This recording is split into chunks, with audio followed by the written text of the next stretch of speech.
తన ఆశయం కూటమి అభ్యర్థిగా పోటీ చేయడం అన్నారు రఘురామకృష్ణంరాజు.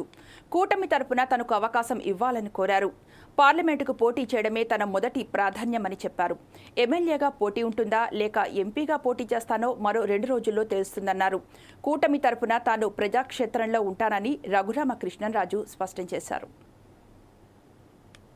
మళ్ళా ఇక్కడి నుంచి కూటమి అభ్యర్థిగా మళ్ళీ అండర్లైన్ చేసి చెప్తున్నాను, లేదంటే మళ్ళీ రకరకాల విపరీతార్థాలు తీసేస్తారు. మనం కాదు, కొన్ని బ్లూ ఛానల్స్.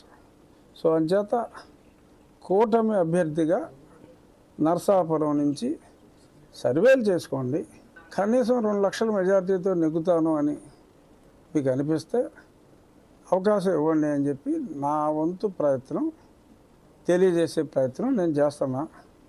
సో నాకు నా నమ్మకం కూటమి అభ్యర్థిగా పార్లమెంట్కి 2000 అనంతరం అవకాశం వస్తుందేమో అని నా భావన. ఒకవేళ అది కాదు, మరి నాకు ఈసారి నువ్వు ఉండవలసింది కేంద్రంలో కాదు రాష్ట్రంలోనే అని నేను నమ్మే వెంకటేశ్వర స్వామి నా నెత్తిని రాస్తే యాక్సెప్ట్ చేస్తాను. కేంద్రంలో ఉంటామా, రాష్ట్రంలో ఉంటామా, ఢిల్లీయా, అమరావతి అనేది మరి 2 రోజుల్లో తేలుతుందని నేను అనుకుంటున్నా. ఆల్రెడీ తేలిపోయిందని కొన్ని ఛానల్స్లో వచ్చింది. సో ఏదోటి నిజమవుతుంది.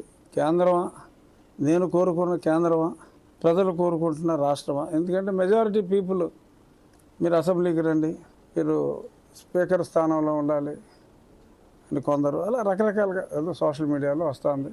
ఏమో మరి నేను కోరుకునేది అనుకున్నామని జరగవు అన్నీ, అనుకోలేదని ఆగవు కొన్ని, జరిగేవన్నీ మంచికని అనుకోవటమే మనిషి పని.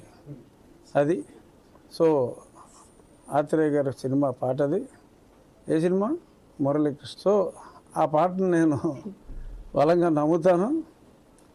చూద్దాం మరి దేవుడు ఏం రాశాడో, ఈ నాయకులు ఏం రాయబోతున్నారో 1-2 రోజుల్లో తెలుస్తుంది. ఒకటి నిజం, మరి ఆ న్యూస్ని బట్టి చూసినా ఏ రకంగా చూసినా పోటీలో అయితే ఉంటాను, ఉండాలి అన్నది డిసైడెడ్.